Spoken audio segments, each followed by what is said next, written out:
It was late afternoon and a bit overcast one day in the early 2000s in my South Texas home as I stood staring out my front window. In my view was a large oak tree out front that shaded the entire yard and most of the road between my house and the elementary school playground across the street.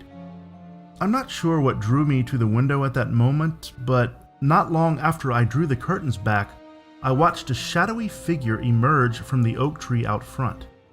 It was all black and only slightly translucent, human-shaped, and a little over 5 feet tall. After peeking from behind the tree, it ran faster than any human I'd seen toward the playground. It felt as though it was peeking at me with the same curiosity I felt towards it, and it seemed frightened that it had been caught.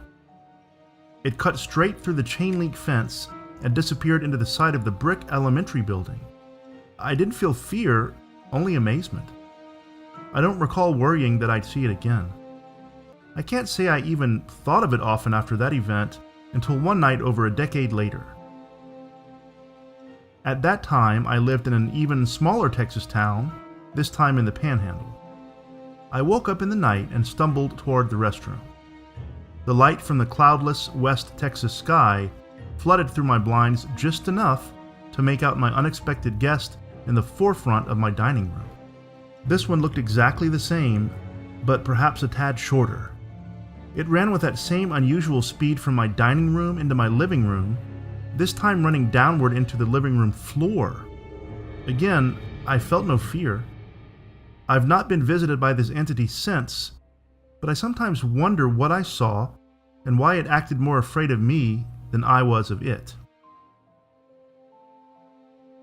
20 years ago, I was traveling to a summer camp with some friends, and we stopped to dine in Shiner, Texas.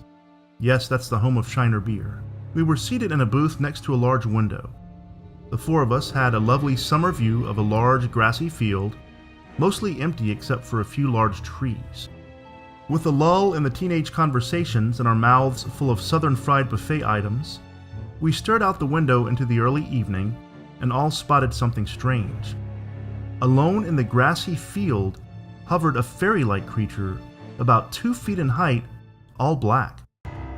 Its body looked like a cross between a small human and an ant, with no notable features on its face. It had a fairly large wingspan and hovered about a foot above the ground, slowly drifting across the field. We watched for what felt like 30 to 45 seconds without a word. Hesitant, someone uttered, "Did y'all see that too?" We all had. We didn't discuss further until recently. None of us know what that dark figure was, but we all agree that we saw something that day that we still cannot explain.